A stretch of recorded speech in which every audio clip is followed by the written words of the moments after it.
Stays put, and there's a high fly ball.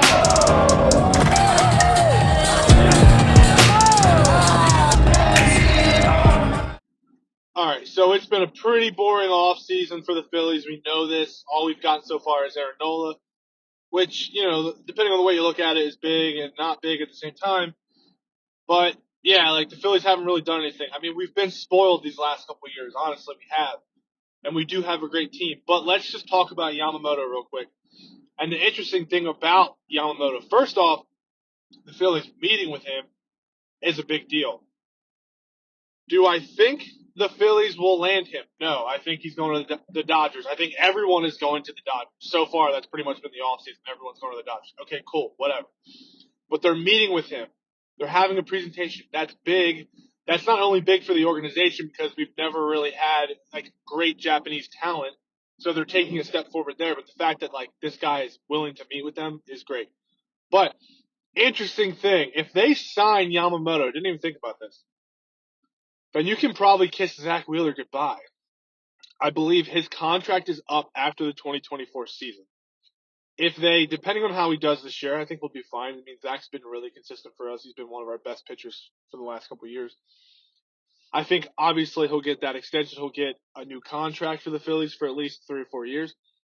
If Yamamoto is signed, Wheeler's done. This is Wheeler's last year. And I think, I'm okay with that. It looks like Nola's here for the long term. Yamamoto could be your number one, your number two. So he's your replacement for Wheeler. I mean, obviously you hope that guy doesn't shit the bed. You never know. You come to the MLB, it happens all the time.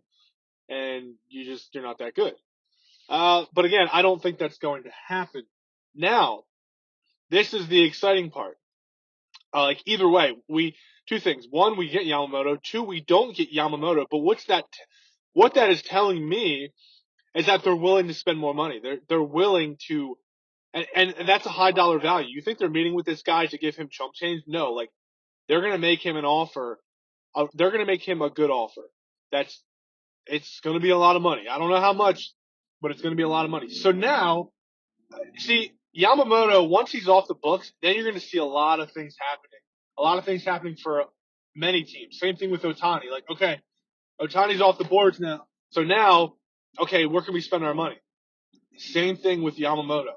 Once he's off the board, then you're going to see the Phillies probably get another reliever, another outfielder, and they can take that money and they can disperse it however they want. I mean, personally, I would love to get Josh Hader. Again, I feel like the Dodgers are going to land him too. But you never know.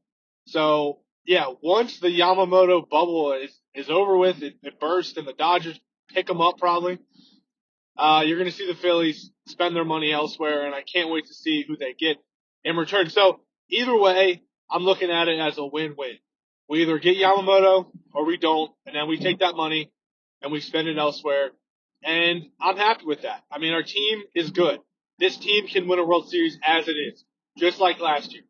Okay? We, as fans, should understand that. So you want to add additions to it to make us better? Great. I'm all for it. And I think they will. And that's what Dombrowski wants to do. That's what Middleton wants to do. The Phillies are going to be contenders this year. I just want to see what they do with that money. And hopefully we'll find out very, very soon.